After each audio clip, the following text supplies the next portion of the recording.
शुरुआत करते हैं। रामपुर और आजमगढ़ लोकसभा सीट पर हो रहे उपचुनाव में कल प्रचार का आखिरी दिन है और कल आजम खान का किला कहे जाने वाले रामपुर में भाजपा प्रत्याशी घनश्याम लोधी के प्रचार के लिए खुद मुख्यमंत्री योगी आदित्यनाथ रामपुर जा रहे हैं। मुख्यमंत्री योगी आदित्यनाथ कल चुनाव प्रचार के आखिरी दिन रामपुर के मुरसैना और मरवासी में जो जनसभाओं को संबोधित करने वाले हैं, वहां घनश्याम लोधी के लिए वोटों की अपील वे करेंगे। रामपुर लोकसभा सीट पर भाजपा के घनश्याम लोधी की सीधी लड़ाई समाजवादी पार्टी के प्रत्याशी और आजम खान के करीबी आसिम रजा से हो रही है और ऐसे में भाजपा को मजबूती देने के लिए खुद मुख्यमंत्री योगी आदित्यनाथ रामपुर में प्रचार करने जा रहे हैं। तो रामपुर लोकसभा सीट पर ना तो कांग्रेस ने अपना प्रत्याशी उतारा है और ना ही बहुजन समाज पार्टी ने रामपुर में किसी को भी मैदान में खड़ा किया है। ऐसे में रामपुर में सीधा मुकाबला समाजवादी पार्टी और भाजपा के बीच ही होने जा रहा है। इधर भाजपा प्रत्याशी घनश्याम लोधी के लिए अब तक यूपी के 15 मंत्री चुनाव प्रचार करने रामपुर जा चुके हैं और अब खुद सीएम योगी आदित्यनाथ रामपुर में चुनावी ताल ठोकेंगे, जिसके लिए तैयारियां पूरी हो चुकी हैं।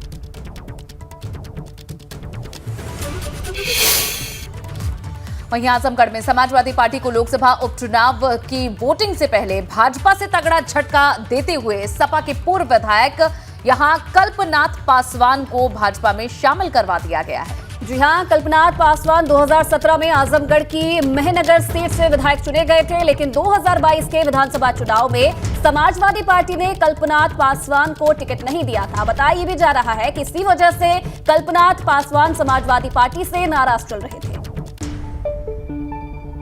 तो आज डिप्टी सीएम केशव प्रसाद मौर्य ने कल्पनाथ पासवान को भाजपा की सदस्यता दिला दी है, जिसे चुनाव से ऐन पहले समाजवादी पार्टी के लिए एक बड़ा झटका माना जा रहा है। तस्वीरें आप देखिए, 2022 के विधानसभा चुनाव में सपा से टिकट नहीं मिला था और ये नाराजगी आगे किस तरह से चलती रही और अब इसका नतीजा ये रहा है कि उन्होंने भाजपा का दामन थाम लिया है। सपा के पूर्व विधायक हैं कल्पनाथ पासवान, जिन्होंने बीजेपी ज्वाइन कर ली है और खुद यहां डिप्टी सीएम केशव प्रसाद मौर्य की मौजूदगी में उन्होंने भाजपा का दामन थामा है। भाजपा में स्वागत करते हुए यहां डिप्टी सीएम ने कहा है कि जल्द ही वे भाजपा को मजबूती देंगे और इसी उम्मीद के साथ उनका स्वागत है। तो देखिए, यूपी की 2 लोकसभा सीटों यानी कि रामपुर और आजमगढ़ में कल शाम 5 बजे चुनाव प्रचार थम जाएगा, लेकिन अखिलेश यादव ने अब तक दोनों ही सीटों पर चुनाव प्रचार नहीं किया है। रामपुर में तो समाजवादी पार्टी के चुनाव प्रचार की कमान खुद आजम खान ने संभाल रखी है, लेकिन आजमगढ़ लोकसभा सीट से इस्तीफा देने वाले अखिलेश यादव ने अब तक वहां पर अपने भाई और पार्टी प्रत्याशी धर्मेंद्र यादव के लिए प्रचार नहीं किया है और इस पर भाजपा ने तंज भी कस दिया है। भाजपा ने तंज कसते हुए कहा है कि अखिलेश यादव जानते हैं कि वो उपचुनाव हार रहे हैं, इसीलिए वे अब तक आजमगढ़ नहीं आ रहे, जबकि समाजवादी पार्टी के विधायक सपा की जीत को लेकर आश्वस्त हैं और कह रहे हैं कि आजमगढ़ में सपा की जीत तय है। ऐसे में अखिलेश यादव को आजमगढ़ आने की जरूरत ही नहीं है। आपको बता दें कि दोनों सीटें 2019 में समाजवादी पार्टी के खाते में ही थी और अब वे आश्वस्त है कि फिर से उन्हीं का कब्जा इन सीटों पर होगा। कोई असर यहाँ है ही नहीं और न यहाँ कोई लड़ाई है। यहाँ धर्मेंद्र यादव जी बहुत शानदार नेता हमारे प्रत्याशी मिले हैं और आप सबको तो जानकारी है, यहाँ एक इतिहास रचेगा। ये तो बिना वजह की चर्चा थी कि राष्ट्रीय अध्यक्ष छुटवाएंगे और अब यहाँ मोदी नहीं आया, शाह नहीं आया, तो अखिलेश जी का क्या उचित है? अच्छा, उपचुनाव के नाते नहीं आए? उपचुनाव के नाते कहीं नहीं जाते। श्री अखिलेश यादव जी के दिल में अगर आजमगढ़ के लिए कोई जगह होती तो वह 3.5 साल का लगभग जब सांसद के रूप में समय था तो कुछ करके दिखाते। वो एक चिट्ठी भी नहीं लिखते हैं कभी कि मैं जहाँ का सांसद हूँ या जहाँ का विधायक हूँ वहाँ कुछ काम करवा दिया जाए। वो विकास विरोधी व्यक्ति हैं और समाजवादी पार्टी गुंडों और अपराधियों और माफियाओं की संरक्षक पार्टी है और श्री अखिलेश यादव जी उसके सरदार हैं। तो आजमगढ़ लोकसभा सीट पर हो रहे उपचुनाव में एक तरफ भाजपा के दिनेश लाल यादव निरुआ हैं तो दूसरी तरफ समाजवादी पार्टी के धर्मेंद्र यादव है, लेकिन बहुजन समाज पार्टी के गुड्डू जमाली ने आजमगढ़ लोकसभा उपचुनाव को त्रिकोणीय बना दिया है। और चुनाव से ठीक पहले आज बसपा प्रत्याशी गुड्डू जमाली और आजमगढ़ में मजबूत प्रभाव रखने वाले राष्ट्रीय उलेमा काउंसिल ने भी अपना समर्थन उन्हें दे दिया है। राष्ट्रीय उलेमा काउंसिल के समर्थन का बसपा को फायदा मिल सकता है, क्योंकि राष्ट्रीय उलेमा काउंसिल पार्टी की मुस्लिम वोटर में तगड़ी पैठ है। वहीं उलेमा काउंसिल का समर्थन मिलने के बाद शाह आलम उर्फ गुड्डू जमाली ने भी अपनी जीत का दावा करते हुए कहा है कि सपा के कई नेता आजमगढ़ आ चुके हैं और किसी का आजमगढ़ आना बाकी रह गया है तो वो भी आ जाए, ताकि हारने के बाद सपा ये ना कह पाए कि कोई नेता रह गया था। ये तंज कसा गुड्डू जमाली ने। सदर अस्पताल में काम करे तो हम लोग लगातार समन्वय बना हुआ था। जमाली साहब ने जिस तरह से यहाँ पे ऑक्सीजन के लिए काम किया और तमाम राशन का वितरण किया, तो ये नहीं कि ये सिर्फ मुबारकपुर में कर सकते थे, पूरे जनपद में इन्होंने लोगों के काम आए। तो जब हमारे बीच में एक लोकल नेता है, लोकल लीडरशिप की बात है, जो हमारा पड़ोसी भी है, हमारी आवाज़ उठा सकता है, तो नैतिकता के आधार पर, मानवीय संवेदनाओं के आधार पर हमें ये प्रतीत हुआ कि इन हालात में ये हमारा फ़र्ज़ बनता है कि हम गुड्डू जमाली साहब के समर्थन में खड़े हों। तो कितना भी पोलराइजेशन कर लें, मैं धर्म जाति के नाम पे वोट नहीं मांगता। शाह आलम गुड्डू जमाली इस ज़िले का बेटा है। सभी धर्मों के लोग मुझे प्यार करते हैं और मेरा दिल इस बात से बहुत भावुक हो जाता है, जितना मुझे मुस्लिम प्यार करता है उतने ही मेरे हिंदू भाई प्यार करते हैं। मैं खाली मुस्लिम भाइयों के वोट से नहीं जीतूँगा, मुझे हिंदू भाई जिताएगा। आप देखिएगा, मुझे हर तरफ से वोट मिलेगा। उधर रामपुर में कल आजम खान ने चुनावी जनसभा को संबोधित किया था और इस दौरान उन्होंने कहा कि मैंने टोपी लगा रखी है, यही मेरा गुनाह है। वहीं एक बार फिर से उन्होंने नवाब खानदान पर हमला बोलते हुए कहा कि उन्हें तो जनता ने सिर्फ 3000 वोट ही दिए थे। मैं आपसे भी कहता हूं, मेरा गुनाह यह है कि मैंने टोपी लगा रखी है। मेरा गुनाह यह है कि मेरी कौम की बच्चियां नकाब लगाती है। मेरा गुनाह यह है कि मीनारों से अल्लाह अकबर की आवाज आती है। मेरा गुनाह यह है कि मैं ला इलाहा इल्लल्लाह मोहम्मद रसूलुल्लाह कहता हूं, लेकिन मैं किसी के मजहब की तौहीन नहीं करता, किसी के धर्म की। इन्हीं नवाबीन ने किले के मैदान में जो जिन्हें 300 वोट मिले हैं, अल्लाह सलामत रखे,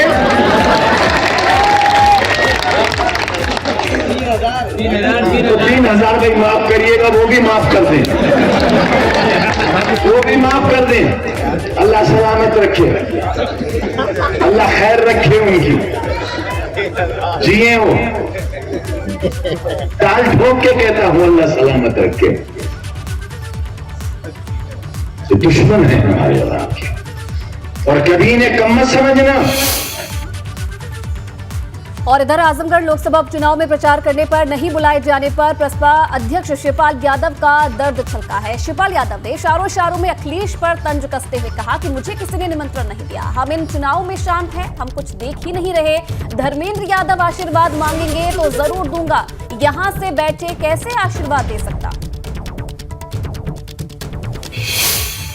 और चलिए अब बात करते हैं सेना में भर्ती की, जिसके लिए शुरू की गई अग्निपथ स्कीम और उसे लेकर देश के कई हिस्सों में चल रहे विरोध प्रदर्शन की। आज सेना की तरफ से अग्निपथ योजना के तहत होने वाली भर्तियों के लिए अधिसूचना जारी कर दी गई और जुलाई से सेना में भर्ती की प्रक्रिया अब शुरू भी हो जाएगी।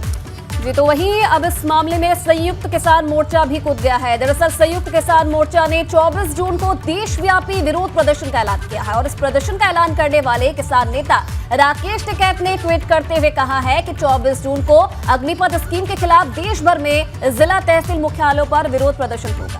और चलिए हमारे साथ खुद इस वक्त राकेश टिकैत जी जुड़ चुके हैं, संयुक्त किसान मोर्चा के नेता।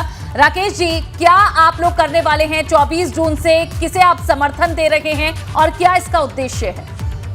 देखो, उद्देश्य इसका ये है कि जो भी बच्चे हैं उनको अभी कोई भी स्पष्ट गाइडलाइन सरकारों की नहीं है। जैसे जैसे प्रदर्शन हो रहे हैं, सरकार थोड़ी सी गाइडलाइन सब जारी करती है, फिर प्रदर्शन होते हैं, फिर जारी करते हैं। एक ही बार इसकी गाइडलाइन क्यों जारी नहीं कर रहे? आशंका देश के नौजवानों को ये है कि मिलिट्री की भर्ती में कटौती होगी। सरकार बताए ना कि मिलिट्री की भर्ती में कटौती नहीं होगी, पूरी भर्ती इसी के तहत होगी और हम ज्यादा बच्चों को ट्रेनिंग देंगे। ये स्पष्ट नहीं कर रही सरकार, ठीक है। तो ये बहुत आशंकाएं हैं, बैठ के कोई बातचीत नहीं कर रहे। देश के जो बच्चे हैं, जो नौजवान हैं, जो 2-2, 3-3 साल से अपनी वो कर रहे हैं, वे 4 साल बाद में वे कहाँ जाएंगे? जो 25% ले जाएंगे, क्या उनसे पूरी प्रक्रिया हो जाएगी? या जो 75% बटेंगे वो देश में एक्स्ट्रा होंगे? या देश के नौजवानों को ट्रेनिंग दी जा रही सबको? ठीक है। तो ये बहुत सी गाइडलाइन सरकारों की है। हम बैठ के एक बार सरकारों से बातचीत करना चाहते हैं। ठीक है राकेश जी, आप कह रहे हैं आप बातचीत करना चाहते हैं, क्या इसे लेकर कोई प्रस्ताव या फिर किसी तरह की बैठक मुलाकात का समय मांगा गया है? हाँ, समय कहा है हमने सरकारों को कि आप समय दो, और जो बच्चे हैं उनको भी हम कहें कि आप शांति रखो, और हम इसमें बातचीत करेंगे, इनसे पहल करेंगे क्या गाइडलाइन सरकारों की हैं और क्या चाहते हैं और क्या देश की जनता और युवा चाहते हैं। एक तो ये हो सकता है कि भाई पूरे जो बच्चे हैं उनको सबको हम ट्रेनिंग दे देंगे, और उसके बाद ही मिलिट्री की भर्ती भी उसी से ही होगी, जो दूसरी भर्तियां होगी वे भी उसी से ही होगी। तो ये ठीक बात है, अगर आप मिलिट्री में 25% लोग जा रहे हैं और हम 100% को ट्रेनिंग रोजगार दे रहे हैं तो ठीक है, लेकिन वो बताना पड़ेगा। आप नाचिर उसके दम पे ना बताओ, आप प्यार से देश का नौजवान है उसको आप बताओ प्यार से, वो भी इसी देश का बासिंदा है जी। ना, उसको इतना कमजोर करो।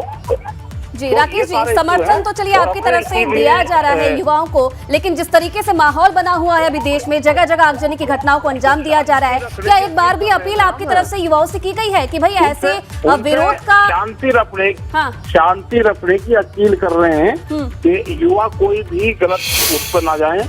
हम बातचीत करेंगे जैसे किसान संयुक्त मोर्चे का आंदोलन। लेकिन अब आप लोग अपील कर रहे हैं, लेकिन आपने देखा होगा जब से ये पूरी योजना की बात सरकार की तरफ से रखी गई है, जब से ये योजना लाई गई है, तब से क्या माहौल बना हुआ है देश में? देश में तो माहौल भाई आपकी भी तो जिम्मेदारी है कि आप भी अपील करो, हम भी अपील कर रहे हैं। लोगों में गुस्सा है बच्चों में, और दूसरे गलत तरीके के लोग उसमें घुस जाते हैं। वे तो नौकरी तो मांग रहे हैं, कोई उन्होंने राजपाट थोड़ा मांग लिया। ठीक है राकेश जी, लेकिन आपने सुना होगा लगातार जो नेता भाजपा के हैं, मंत्री हैं, वे ये कह रहे हैं कि कुछ ऐसे लोग हैं जो भड़का रहे हैं, और जब इस पूरी स्कीम को समझा जाएगा तब आपको पता चलेगा कितनी सकारात्मक है ये युवाओं के लिए। तो क्या समझने से पहले ही इसका विरोध हो रहा है? भाई आप बताओ ना, बच्चों को समझाओ, सरकार समझाए ना, एक प्रतिनिधिमंडल बुलावे, 100 बच्चों को बुलाओ अलग अलग जगह से, उनको बताओ कि ये पॉलिसी है।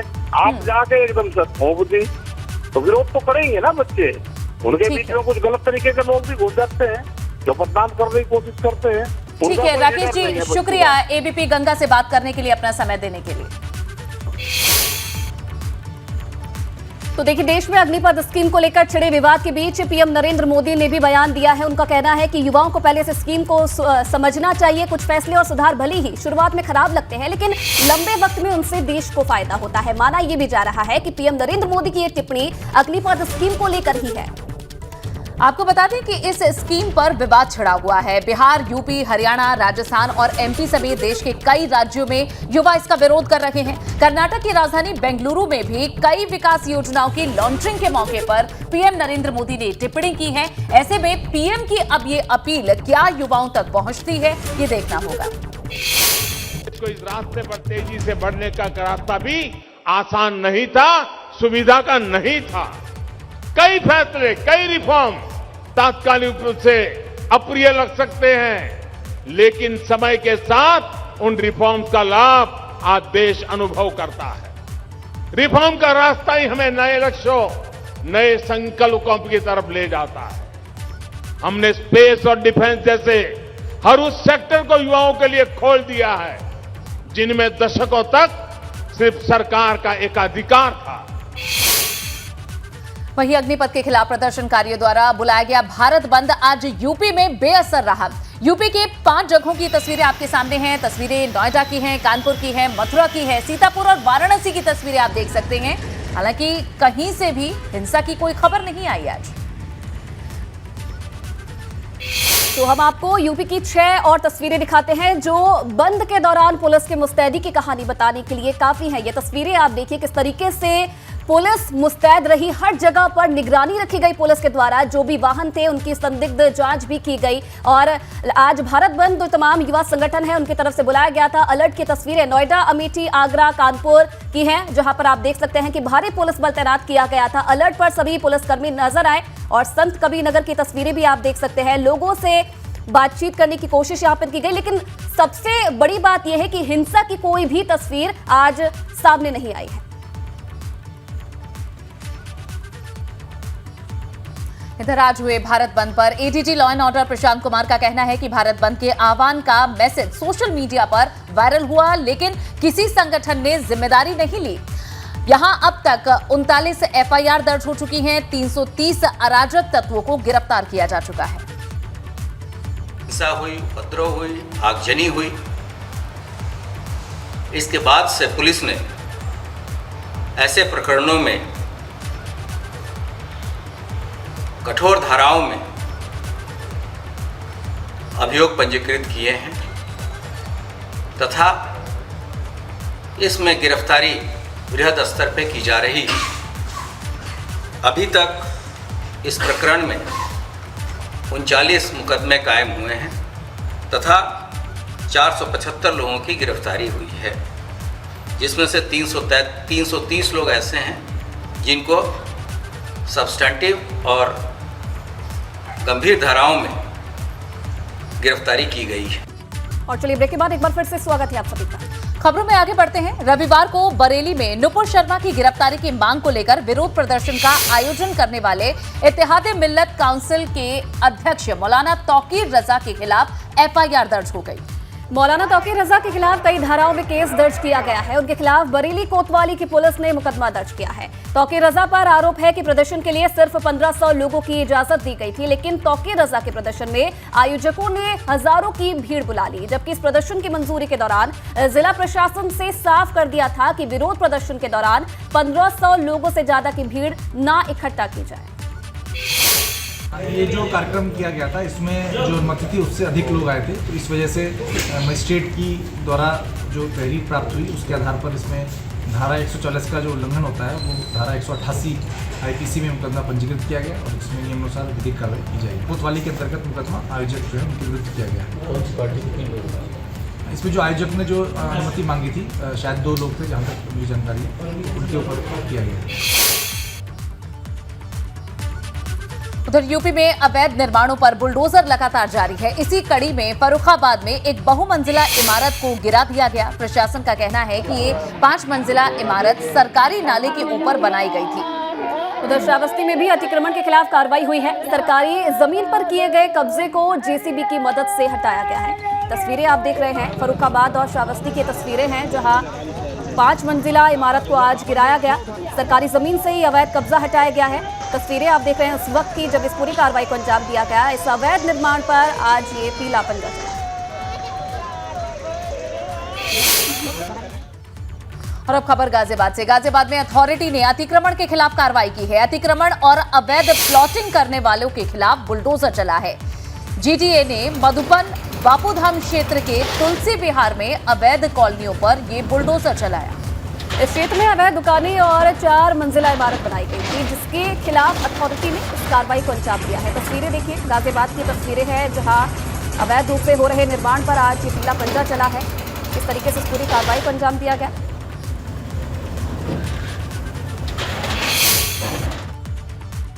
और कल अंतर्राष्ट्रीय योग दिवस है। हम आपको यूपी के अलग अलग जिलों की 6 तस्वीरें दिखाने जा रहे हैं। कानपुर, जहां ग्रीन पार्क में योग दिवस मनाया जाएगा। दूसरी तस्वीर आप देख रहे हैं गाजियाबाद की, और तीसरी तस्वीर गाजीपुर की है, जहां मदरसे में छात्रों को योगा का रिहर्सल कराया जा रहा है।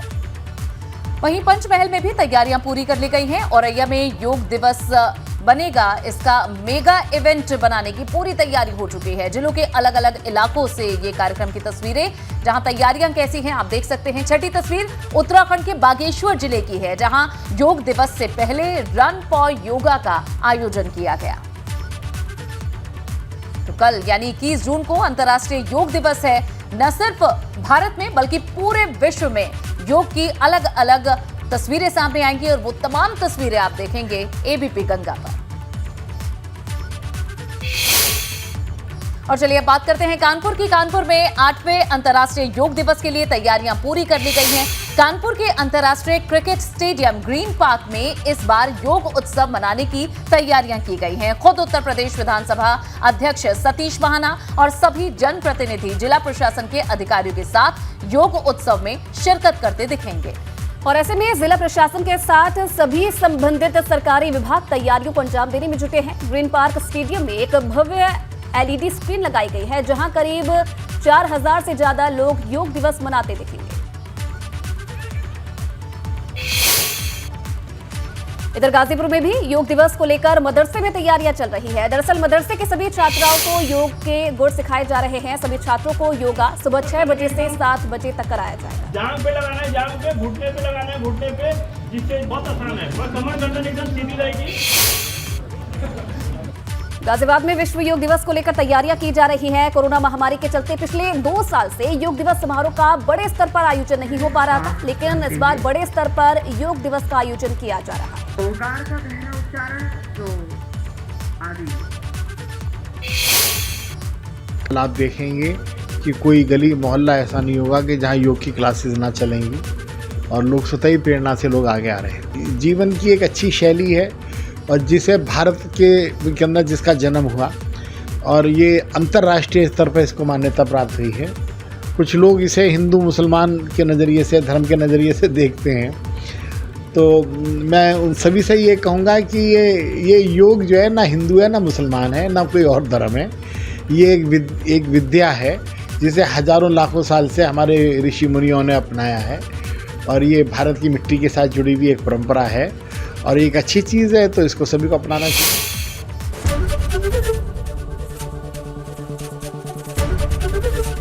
एबीपी गंगा, खबर आपकी, जुबान आपकी।